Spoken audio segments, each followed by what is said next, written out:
the music industry is super cutthroat, and we give you guys a lot of credit because like Campus Ink, we could never work in the music industry, right? We can barely print a front and a back. So you guys are doing 15 positions. Recently, there have been businesses in the music industry that have shuttered, gone out of business overnight, laid off hundreds of people. And when we looked at them from afar, they were on cloud nine, they were selling, everything looked awesome, and then boom, overnight things happen. What are you guys doing in your company to make sure you're responsible? Because like that would be both of our biggest nightmares. Right. Is that real? Yeah, yeah. You know, we've been talking a lot about that, you know, the last couple of days, you know, meeting with clients, and they're like, yeah, what happened to this giant company? I mean, $100 million, some of these companies. And I think all of us wake up in that like cold sweat in the middle of the night, and you know, it's pretty sad, I think, what happened to them. But I think, you know, the first thing that we do is we try to be highly financially, you know, strong, and we try to save as much dry powder as humanly possible.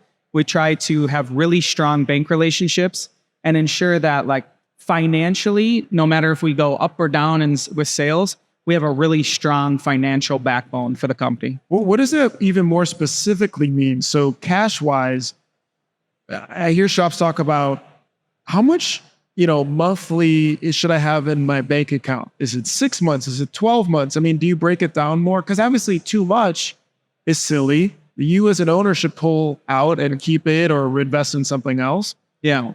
Yeah, I mean, this is many years in the making, you know, but I think not drawing on your credit line, being like highly financially thoughtful, I think is really important. And like, we don't risk it all when it comes to the finance side.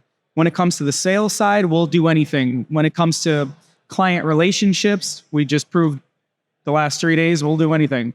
But when it comes to the finance side, I would say we're like as you know, as pulled back as we don't make big bets. We're really low risk when it comes to finance. Daytona is a big bet. I mean, you set up however many presses, a building, people, you're flying back and forth all the time. I mean that was a multi-million-dollar bet. Yeah. How do you make that safely?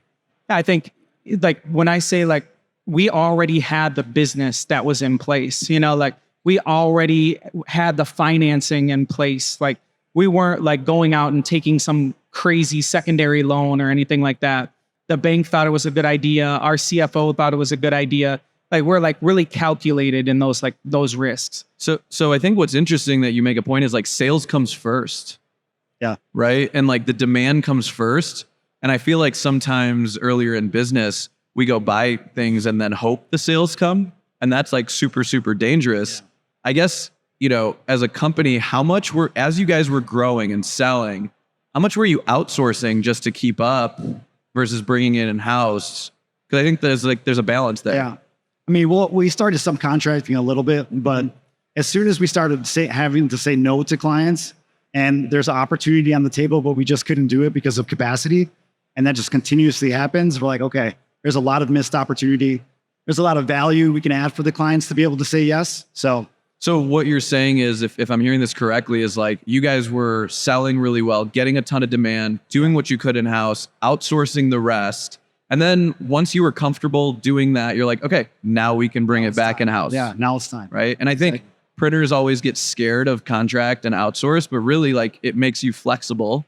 And then once you know it's stable business, you kind of bring it back in, buy the presses, do all that stuff. That's a very mature thing to do. I feel like not a lot of people do that. Yeah. Mature, we'll take that. We don't get that very often. Yeah, I'll take that back.